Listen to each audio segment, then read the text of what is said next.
To be rumored dead for 15 years starts to feel disturbingly like a cultural preference. Like, what did I do? Why do people prefer that I am not alive? The worst one was that I died in a Dodge Charger. That one got me because, I mean, dude, I would never drive a Charger. The internet, a breeding ground for rumors, hoaxes, and just bullshit all around. People like to create a sense of mystery and intrigue in places that seem upfront and innocent, most notably in kids shows. There's a good chance that many of you out there are still believing some of these hoaxes, maybe just due to the relevant information being hidden away in smaller areas of the web, or just forgetting about it for years. Well, we're here to help. Today we'll be debunking 10 hoaxes and rumors in kids shows. This list will try to avoid common creepypastas like Squidward suicide or Candle Cove, and theories like the Ash Coma theory, or the Rugrats being a figment of Angelica's imagination. But without further ado, let's begin.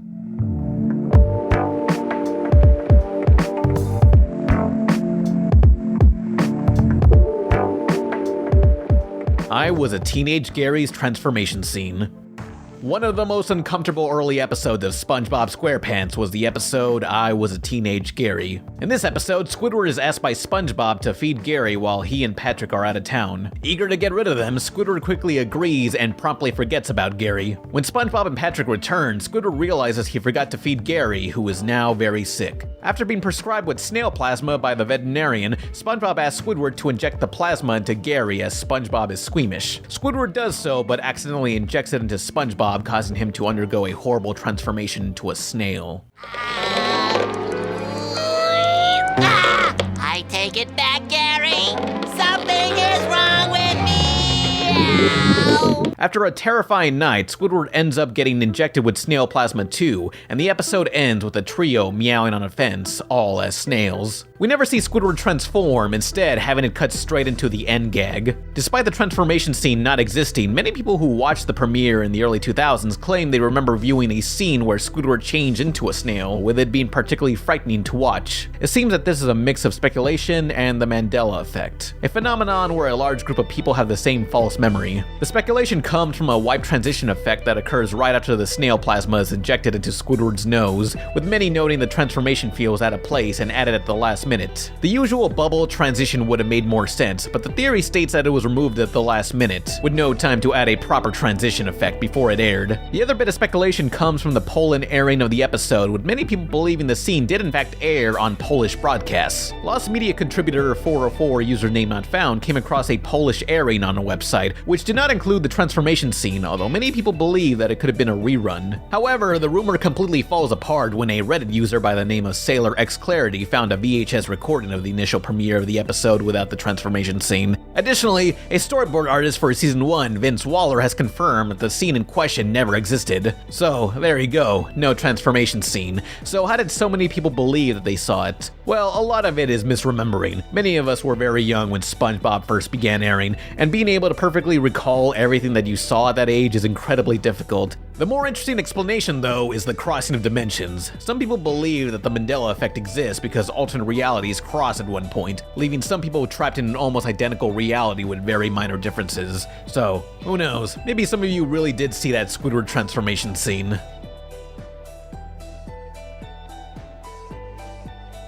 Tom and Jerry's last episode. We've spoken about this episode before, but just in case you might not be aware, this episode focuses on Tom falling in love with a white cat, who seems to fall for him too. But it turns out that she's the very definition of a gold digger, and leaves him for a hotshot cat with a shitload of money. Tom gives her gift after gift after gift in hopes of winning her heart back, but the hotshot cat beats him to the punch every time with a bigger and better gift. After seeing the two of them get married, Tom gives up on life and goes to sit on the train tracks, waiting for death. Jerry laments for his friend, but states that it's probably better this way. Jerry then sees his own girlfriend running off with a hotshot mouse. He walks down to the tracks and joins his friend, waiting for the sweet embrace of death. While this is most certainly fucked up in every sense of the word, many people believe that this was the final episode of the series, having the whole show end with the two main characters committing suicide. This, however, is not true. This common misconception has been spread around dark and depressing Tumblr blogs for years, with it popping up on Facebook feeds every now and then as a fact. But in recent years, it was popularized by a Cracked article in 2002, where they explain the events of the episode and then end the article by saying, "Holy shit, was this the last episode or something?" The article didn't exactly say it was the last episode, but it's easy to see how people would just see that and run with it, given its shockingly dark nature in a slapstick cartoon. However, the true final episode of the original Tom and Jerry series didn't air for nearly 2 years after Blue Cat Blues, and didn't feature any form of suicide. While the episode is definitely far more dark than usual, it's not entirely surprising that the two would show up in the next episode perfectly fine. If they can survive anvils to the head and even getting shot, they can survive a measly little train.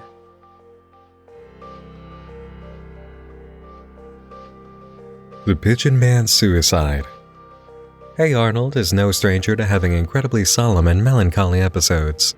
The series showcases human life in a realistic and beautiful way, through Arnold constantly trying to help out those who are down on their luck.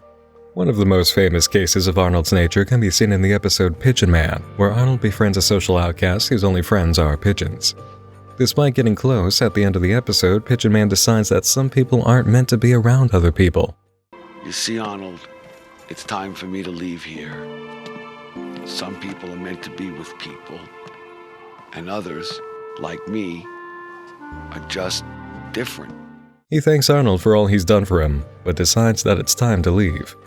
Tying strings around him and his pigeons, he flies off into the sunset. A truly beautiful ending to an episode that got a lot darker after a Reddit user theorized this was symbolic of Pigeon Man committing suicide by jumping off the building. The writer theorized that Arnold couldn't cope with such a traumatic moment, so he instead created his own memory of what happened. The people of the internet, eternally as morbid as they are creative, love suicide and coma theories, and while they usually are blatantly false, this is one of the few that could have had some merit to it. But it was confirmed false in a 2016 interview that creator Craig Bartlett had with BuzzFeed. Bartlett stated, "I shouldn't say, but I have plans for Pigeon Man. Let's just say he's not dead. There are some bad misconceptions about that scene, that it was a suicide scene where he jumped off the roof. He doesn't commit suicide. He hooks up all those pigeons and flies away. I always imagined that he went to Paris because that would be a good place to take care of pigeons." And go to Paris he did, as was confirmed just a year later in the Jungle movie, where Pigeon Man makes a brief appearance in the video that was put together to show all the people who Arnold helped out. Ringo Starr voices the Duck Brothers. In the episode The Duck Brothers of Courage the Cowardly Dog, the eponymous Duck Brothers show up, a group of bickering alien ducks who all share the same voice. We're Duck Brothers. Stop telling me what to do. Oh, be quiet and help me with this. This voice might sound a bit familiar to you, but no matter what others may tell you, the Duck Brothers are not voiced by Ringo Starr from the Beatles. It's unclear where or when these rumors began, but it's clear why they began. The Duck Brothers sound incredibly similar to Ringo. This was debunked by the creator of Courage the Cowardly Dog, John R. Dilworth, in a 2014 interview with Pan Pizza. Hey, that's me. Was it true Ringo Starr was in an episode? No, that was something circulated just for titillation. One need only look at the end credits for the episode to see the Duck Brothers were voiced by Will Ryan, who also provided the voice of Goofy and Pete in some lesser-known Disney films. While Ringo has appeared in a few voiceover roles, usually portraying himself, this was not the case here. Just a very convincing mimic, which honestly is one of the greatest compliments a voice actor could get. Slenderman appears in Gravity Falls. If you were on the internet around 2010, chances are you were one of the first to hear about the online monster hit, Slenderman. By now, he should need no introduction, but for those who don't already know, this mysterious creature appears inconspicuously in the backgrounds of photographs, often in black and white, and has been known to stalk and kidnap children. Created during a Photoshop contest on the Something Awful forums by Victor Surge, known offline as Eric Knudsen, Slenderman has gone on to become the face of creepypasta, extending into video games, indie films, and now even Hollywood. From Photoshop image to modern Halloween staple, Slenderman has essentially transcended the internet and become somewhat of a cultural icon of the online generation. And given that there's a modern cartoon entirely centered around urban legends with a major internet following, wouldn't it make sense for the two to intersect at some point? A user on the Gravity Falls subreddit posted a still image from the episode The Legend of the Gobblewalker not long after it premiered, showing Dipper and Mabel in the woods with Slenderman appearing in the bottom right corner. The post was quickly ripped apart, with people calling it out as fake, although some claimed it's possible that he appeared in the initial broadcast, being removed for subsequent airings and the iTunes release. Despite quickly being debunked with photographic evidence, the image was shared around the animation and Gravity Falls threads like wildfire, becoming fact amongst parts of the community. While there's really no way of proving he appeared during the initial broadcast unless somebody recorded that first airing and can back up their story, Slenderman seems to not have made a quick appearance in Gravity Falls. Although when asked about it on Twitter, creator Alex Hirsch has stated, "Every Gravity Falls rumor is true." Russian Ruby had a mustache. An image circulated the internet that led many to believe that censorship laws in Russia caused the character of Ruby from Steven Universe to be given a mustache, in order to remove any idea that she and the character Sapphire were in a lesbian relationship. The image appears to have originated on Tumblr under a user named The Bloodiest Fairy, and features text that states, "Due to heavy censorship laws in Russia, some characters had to be edited in order for the show to air." While it's absurd for such an edit to be actually made, it's not too far-fetched to believe they would do such a thing. At the moment of writing this video, the episode The Answer has yet to air in Russia, as it deals heavily with the budding romance of Ruby and Sapphire. Additionally, other broadcasts have had scenes presenting homosexuality cut, with a scene of Ruby and Sapphire kissing being cut in a Malaysian broadcast, and an intimate scene between Rose Quartz and Pearl being cut in a UK broadcast. Fans were pissed off about these cuts, as they were truly going out of their way to remove a large part of the show and its message. However, given the low-quality parody nature of the Mustache Ruby, it's a little funny to see just how many people actually bought into the joke. Mel Blanc was allergic to carrots. In the original run of the Looney Tunes, there was one man responsible for voicing almost every single iconic character you can think of. That man was Mel Blanc, known as the Man of 1,000 Voices, voicing classic characters such as Daffy Duck, Porky Pig, Tweety Bird, and countless others. His most notable role would be that of the most famous rabbit in the world, Bugs Bunny. How about me, boss? Oh yeah, one for you. And me, boss. One for you. And me, boss. One for you. And me, boss. And one for you. And me, boss. One for you. And me, boss. One for you. Bugs is often credited as the source of a real-life animal myth stating that rabbits love carrots. In actuality, carrots are high in sugar and can cause harm to them. They should only be used as an occasional treat. The real interesting rumor comes from multiple sources stating that despite voicing a carrot-loving fiend, Mel Blanc was allergic to the vegetable. Much like everything else on this list, it isn't true. While recording for scenes where Bugs would be chomping on a carrot, Mel would do the same as he found nothing sounded quite like the crunch of a carrot than an actual carrot. After taking these bites, he would then spit them out, but not because of an allergy. It was simply because it's really fucking hard to record lines with a huge chunk of carrot in your mouth. Mel has gone on record stating that he's not the biggest fan of carrots, at least not raw. They tried substituting other vegetables and fruits such as celery and apples, but nothing was able to match the pure raw crunch of a carrot. Mr. Rogers was in the military. Why is it that everyone is so obsessed with proving that Mr. Rogers wasn't as wholesome and pure as we thought he was? That there needs to be some kind of hardcore backstory to him in order to make him more interesting? I swear, you guys are all out to put a little bit of rat poison in every kid's birthday cake. Fred Rogers is the subject of this particular creepypasta twist effort, claiming that he had a violent criminal past as a sniper or as a Navy SEAL. Cynical people couldn't accept that this man had no dirt on his record, nothing to really dig up and throw into the spotlight, so rumors were made up instead. One rumor attempted to paint Mr. Rogers as a child molester, stating his television show was an attempt at community service to make up for his crimes. However, that is purely idiotic. Nobody would put a child molester in charge of a kids' TV show. Mr. Rogers got his start in television after being hired by NBC to serve as an assistant producer on several of their music variety programs. Not because he had a record of diddling.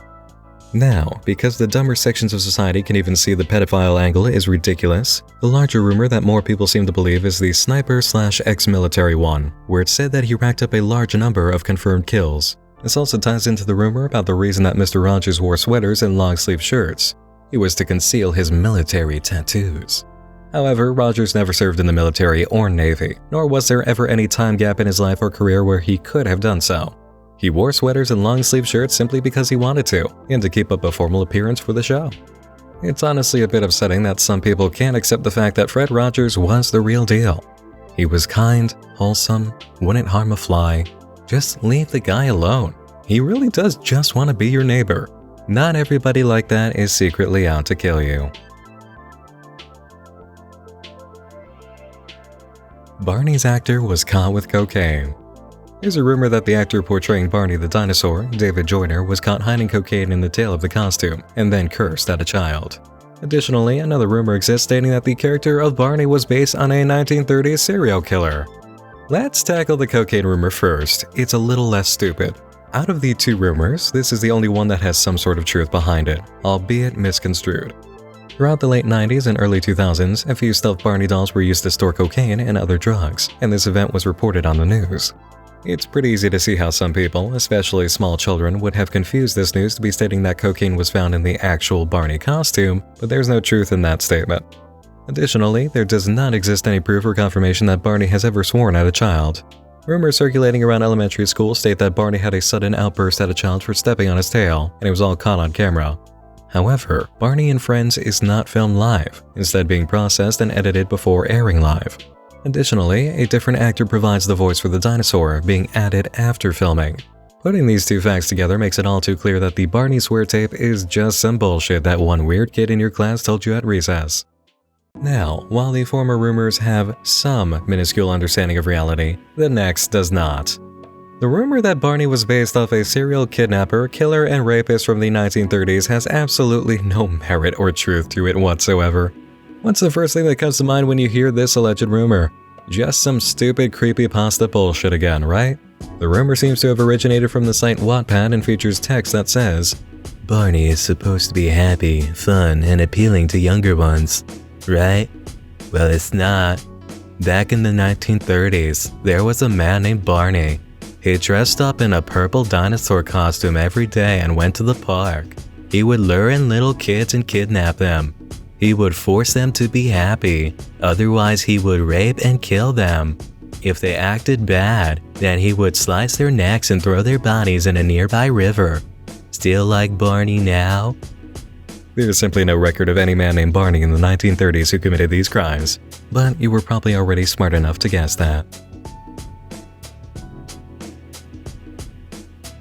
Bart Simpson's blue shirt. Our next hoax isn't exactly from a kid's show, but it's animated and don't act like you didn't watch it as a kid. We are, of course, talking about The Simpsons. Now, if any of you seen any piece of early Simpsons merchandise, you've probably seen Bart sporting a blue shirt instead of his standard red one. The theory behind this blue shirt Bart conspiracy is that all the official merchandise was given a blue shirt, so that if any red shirt Bart merch showed up, people would know it's a fake, or at least Fox's lawyers would. Look almost anywhere online, and that's the explanation that people give, but there is no truth to that theory, given that it would simply encourage consumers to just go and buy the more accurate bootleg merch. The actual explanation for the blue shirt simply comes from the fact that merchandise was in production before the first episode was completed. Toy sales were a big driving force for animated shows in the 80s, so the push to get merchandise out as fast as possible caused an in-development piece of concept art for Bart to become the official version for merchandise. To add more credibility to this, Pan Pizza, that's me, brought up an interesting tidbit from the Simpsons arcade game where an animation featuring Marge with rabbit ears is present. This was a very early idea in the show where it would be revealed in the final episode of season 1, Marge was hiding rabbit ears underneath her massive hair. Merchandise companies and the actual showrunners had very little communication in the 80s, so it was very common for early or dismissed concepts to make it into merchandise.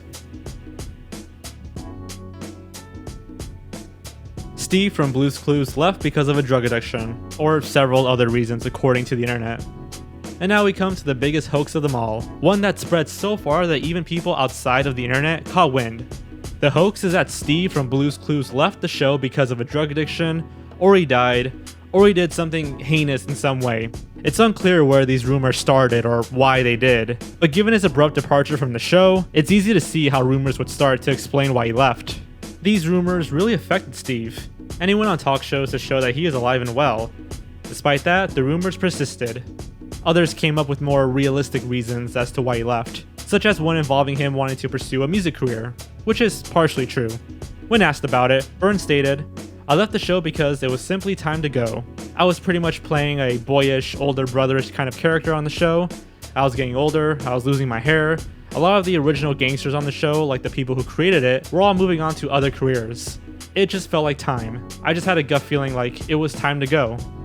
Burns has gone on to have a solo music career, even circling back to his kid show roots by making a children's album. Now that some time has passed, he has taken a more lighthearted approach to the rumors. It comes up in pretty much every interview he's been in, so he's used to poking fun at it by now. So in the end, Steve didn't die, but he also didn't go to college. He just went bald.